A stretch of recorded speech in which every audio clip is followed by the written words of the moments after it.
नमस्कार दोस्तों, स्वागत है आपके अपनी यूट्यूब चैनल QSR जीके में। दोस्तों, सर्वप्रथम सभी दोस्तों को दीपावली की राम राम की हार्दिक शुभकामनाएं। दोस्तों, SSCGD का ये इम्पोर्टेंट टॉपिक है जो कि दक्षिण भारत के राज्य जिसमें हम वाकाटा वंश, पल्लव वंश, गंग वंश और चालुक्य वंश के बारे में बात करेंगे। दोस्तों, टॉप 30 क्वेश्चन है जो कि कम्पिटिटिव एग्जाम में पूछे गए हैं। दोस्तों, यदि चैनल पर नए हो तो चैनल को सब्सक्राइब जरूर करना। दोस्तों, फर्स्ट क्वेश्चन है कि दक्षिणा पंथ में वाकाटा वंश के संस्थापक कौन थे। दोस्तों, ये क्वेश्चन NTPC की एग्जाम 2021 में पूछा गया था। तो दोस्तों, यदि दक्षिणा पंथ में हम वाकाटा वंश के संस्थापक की बात करते हैं तो विंध्या शक्ति है। दोस्तों, इंपॉर्टेंट फैक्ट जो कि आपके एग्जाम में पूछे जा सकते हैं। दोस्तों, विंध्या शक्ति के विंध्याचल के दक्षिणा में तुंगभद्रा तक के विशाल प्रदेश में वाकाटक को राज्य था। यह प्रदेश दक्षिण पंथ के नाम से जाना जाता था। वह वाकाटा वंश राजवंश के इतिहास को जानने के लिए प्रवरसेन दीस्ते की चमक प्रस्तुति हरिसेन का अजंता गुहा अभिलेख एक महत्वपूर्ण साधन है। इस राजवंश की स्थापना विंध्या शक्ति ने लगभग 3 शताब्दी के मध्य की थी। विंध्या शक्ति के बाद उसका उत्तराधिकारी प्रवरसेन प्रथम यानी 275 335 ईसा पूर्व वाकाटा वंश का शासक बना था। दोस्तों, नेक्स्ट क्वेश्चन है कदम्ब राजवंश का संस्थापक कौन है। तो दोस्तों, कदम्ब राजवंश के संस्थापक की हम बात करते हैं तो मयूर शर्मन जो कि कदम्ब राजवंश के संस्थापक है। दोस्तों, इंपॉर्टेंट फैक्ट जो कि आपके एग्जाम में पूछे जा सकते हैं। दोस्तों, कदम्ब राजवंश की हम बात करते हैं तो कर्नाटक में 4वीं शताब्दी में कदम्ब राजवंश का संस्थापक मयूर शर्मन था। मयूर शर्मन को 18 अश्वमेध यज्ञ का करने का श्रेय प्राप्त था। बनवासी इसकी राजधानी थी, बाद में हल्सी इसकी राजधानी बनी।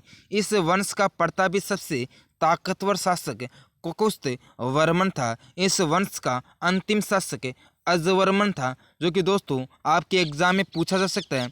नेक्स्ट क्वेश्चन है दोस्तों कि पश्चिम गंगराज वंश का संस्थापक कौन था। तो दोस्तों, पश्चिमी यदि हम गंगराज वंश के संस्थापक की हम बात करते हैं तो कोंगो निर्वन जो कि पश्चिमी गंगराज वंश का संस्थापक का था। दोस्तों, यदि हम इम्पोर्टेंट फैक्ट की बात करते हैं तो पश्चिम में कदम्ब और पूर्व में पल्लव राज्य के बीच में आधुनिक मैसूर के दक्षिण भागों में पश्चिम गंगों का राज्य ये था। यह क्षेत्र गंगवाड़ी कहलाता था।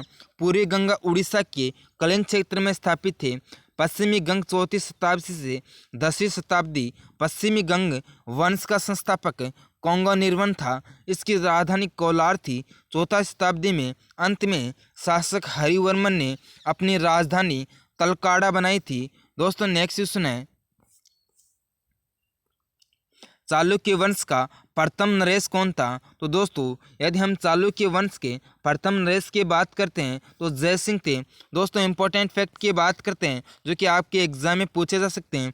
चालुक्य वंश का प्रथम नरेश जय सिंह था, जिसने राष्ट्रकूट कदम्बों से लड़ाई कर 500 ईसा पूर्व के लगभग अपने एक स्वतंत्र राज्य की स्थापना की थी।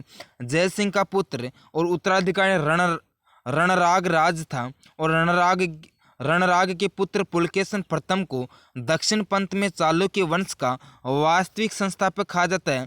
दोस्तों, एक क्वेश्चन भी SSCGD में पूछा जा सकता है। चालुक्य वंश का अंतिम शासक कीर्तिवर्मन द्वितीय था। नेक्स्ट क्वेश्चन है दोस्तों पल्लव वंश का आधिपत्य दक्षिण में किस नदी के किनारे था। तो दोस्तों, यदि हम बात करते हैं पल्लव वंश का जो अधिपत्य दक्षिण में किस नदी के किनारे था तो दोस्तों हमारा राइट आंसर है कृष्णा नदी। दोस्तों, यदि हम इम्पोर्टेंट फैक्ट की बात करते हैं जो कि आपके एग्जाम की दृष्टि से इम्पोर्टेंट है। दोस्तों, पल्लवों का मूल स्थान टोंडेमंडलम था। कांची पल्लव की राजधानी थी। महाबलीपुरम उनकी द्वितीय राजधानी थी। नरसिंहवर्मन प्रथम के काल में इसका नाम मम्मलपुरम कर दिया गया था।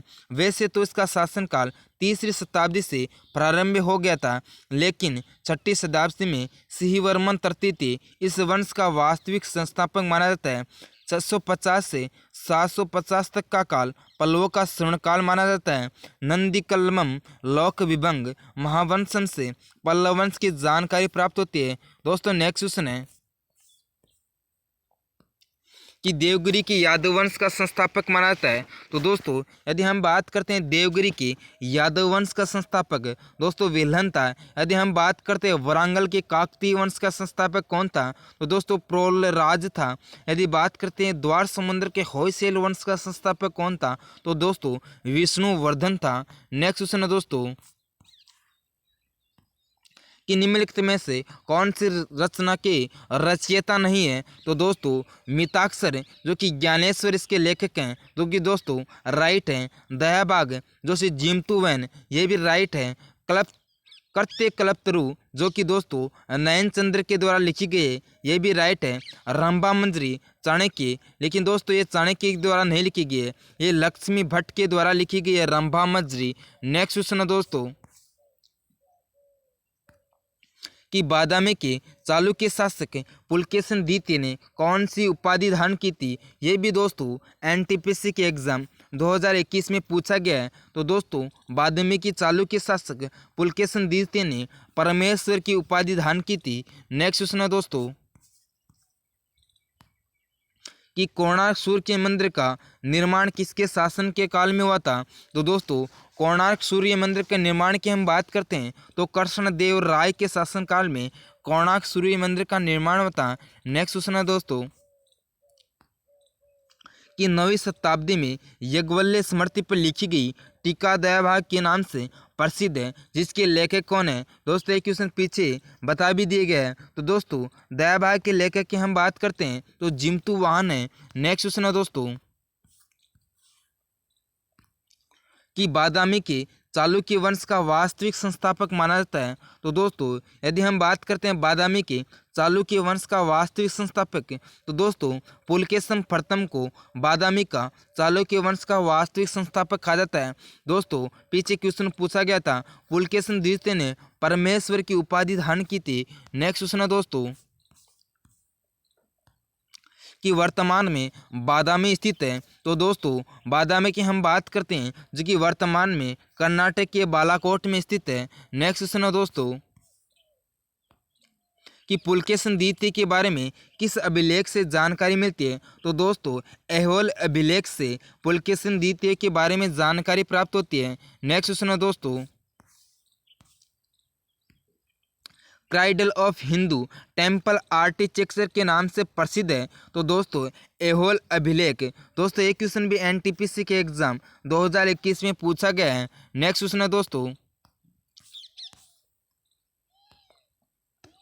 अभिलेखों में किस चालुक्य शासक को भुजबलवीर कहा गया है। तो दोस्तों बात करते हैं भुजबलवीर किसे कहा गया है। तो दोस्तों सोमेश्वर चतुर को भुजबलवीर कहा गया है। नेक्स्ट क्वेश्चन है दोस्तों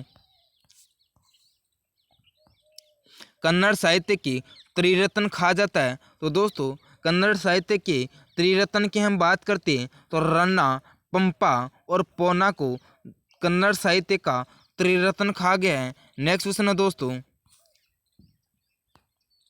देवालय चक्रवर्ती कहा जाता है। तो दोस्तों महादेव मंदिर के इटाकी को देवालय चक्रवर्ती कहा जाता है। दोस्तों महादेव मंदिर का निर्माण महादेव ने कराया था। दोस्तों नोट, यह मंदिर विक्रमादित्य सिस्टम के सेनापति महादेव ने बनाया था।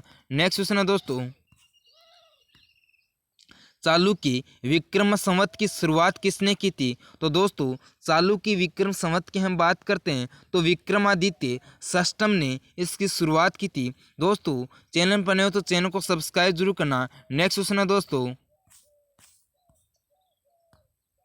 दक्षिणापंथ में वाकाटा वंश के संस्थान की शासन का संस्थापक कौन था। तो दोस्तों दक्षिण पंथ में यदि हम वाकाटा वंश के शासन का संस्थापक बात करते हैं तो दोस्तों विंध्याशक्ति थे। विंध्याशक्ति ने 30वीं सदी के मध्य अपने राज्य की स्थापना की थी। नेक्स्ट क्वेश्चन है दोस्तों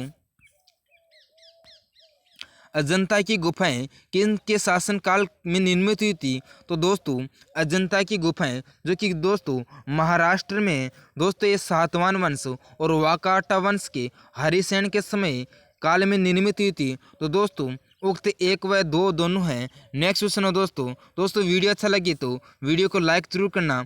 दोस्तों नेक्स्ट क्वेश्चन है कि श्रवणबेलगोला हासन कर्नाटक में जो कि इंद्रगिरी पर्वत पर गोमेश्वर बाहुबली की प्रतिमा स्थित है करने का श्रेय किसे दिया जाता है?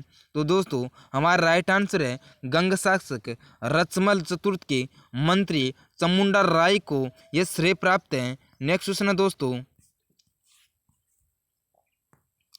कि कनौज के प्रसिद्ध शासक सम्राट हर्षवर्धन की दक्षिण विजयों पर रोक लगाने वाला चालुक्य शासक कौन था? तो दोस्तों चालुक्य शासन की हम बात करते हैं जो कि दोस्तों हर्षवर्धन के दक्षिण विजयों पर रोक लगाने वाला था, तो वह था पुलकेशन द्वितीय, जिसे दोस्तों परमेश्वर की उपाधि भी प्राप्त थी। दोस्तों पुलकेशन द्वितीय के बारे में ऐहोल अभिलेख से जानकारी प्राप्त होती है। पुलकेशन द्वितीय के बारे में दोस्तों बाद में के चालुक्य शासक पुलकेशन द्वितीय ने नर्मदा नदी के निकट हुए युद्ध में हर्षवर्धन को पराजित किया तथा उसकी दक्षिण विजयों पर रोक लगाती थी। नेक्स्ट क्वेश्चन है दोस्तों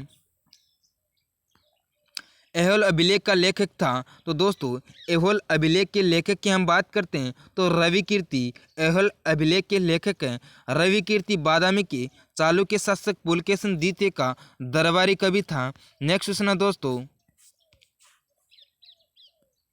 मालेगीति शिवालय कहाँ स्थित है? तो दोस्तों हम बात करते हैं मालेगीति शिवालय के दोस्तों जो कि बादामी में स्थित है। यह क्वेश्चन भी एनटीपीसी के एग्जाम 2021 में पूछा गया है। नेक्स्ट क्वेश्चन है दोस्तों निम्न में से सत्ययुग में दोस्तों पटदग्गल के मंदिर और निर्माता संगमेश्वर मंदिर का निर्माण विजयदित्य सत्याश्रय ने कराया था। विरूपाक्ष मंदिर का निर्माण विक्रमादित्य द्वितीय की रानी लोक महादेवी ने कराया था। मल्लिकार्जुन मंदिर का निर्माण विक्रमादित्य की रानी त्रिलोक्य महादेवी ने कराया था। तो दोस्तों सभी राइट आंसर हमारे। नेक्स्ट क्वेश्चन है दोस्तों पटकल के मंदिर समूह को 1987 में यूनेस्को की विरासत सूची में शामिल किया गया था। नेक्स्ट क्वेश्चन है दोस्तों हमारा कि तेलुगु लेखक व कवि नान्या भाटद्वार वेंगी के किस चालुक्य शासक के दरबारी कवि थे? तो दोस्तों हम बात करते हैं तेलुगु के लेखक कवि नान्या भट्ट वेंगी के चालुक्य शासक जो कि राजा राज नरेंद्र के दरबारी कवि थे। आंध्र महाभारतम आंध्र शब्द चिंतामणि इनकी प्रमुख रचना है। नेक्स्ट क्वेश्चन है दोस्तों कुंदाला संगम किस समाज सुधारक का समाधि स्थल है? तो दोस्तों हम बात करते हैं कुंदाला संगम किस समाज सुधारक का समाधि स्थल है? तो दोस्तों बासवन्ना जो कि इसका समाधि स्थल है। नेक्स्ट क्वेश्चन है दोस्तों कि कल्याणी के चालुक्य वंश की राजधानी मान्यखेत से किसने कल्याणी स्थानांतरित की थी? बहुत ही अच्छा क्वेश्चन है आपकी एग्जाम की दृष्टि से। तो दोस्तों हम बात करते हैं कल्याणी के चालुक्य वंश की राजधानी मान्यखेत से किसने कल्याणी स्थानांतरित की थी? तो दोस्तों सोमेश्वर तृतीय ने कल्याणी स्थानांतरित की थी। नेक्स्ट क्वेश्चन है दोस्तों 14 रुपये गज के रूप में केसरी किसे खा गया है? तो दोस्तों 14 रुपये गज के रूप में केसरी किसे खा गया है? तो दोस्तों जय सिंह द्वितीय को 14 रुपये गज के रूप में केसरी खा गया है। दोस्तों हम बात करते हैं बेलगांव अभिलेख में जय सिंह द्वितीय को 14 रुपये गज के रूप में केसरी खा गया था। नेक्स्ट क्वेश्चन है दोस्तों कि सुमेलित कीजिए ग्रंथ रचनाकार माना सोलास जो कि सोमेश्वर तृतीय ने लिखा था, चंद्र प्रभाचारी जो कि श्रीधर आचार्य ने लिखा था, कर्नाटक कल्याण का द्वारक जो कि जगादला सोमनाथ ने लिखा था, मदन तिल्ला चंद्रराज ने लिखा था। तो दोस्तों मोनालिसा की हम बात करते हैं तो सोमेश्वर तृतीय ने लिखा था। चंद्र प्रभा चरित्र की हम बात करते हैं तो श्रीधर आचार्य ने लिखा था। कर्नाटक कल्याण कारक की बात करते हैं तो जगदाला सोमनाथ ने लिखा था। मदन तिलक की हम बात करते हैं तो चंद्रराज ने लिखा था। दोस्तों वीडियो अच्छा लगे तो चैनल को सब्सक्राइब करना और अपने दोस्तों में शेयर करना। जय हिंद दोस्तों, जय भारत।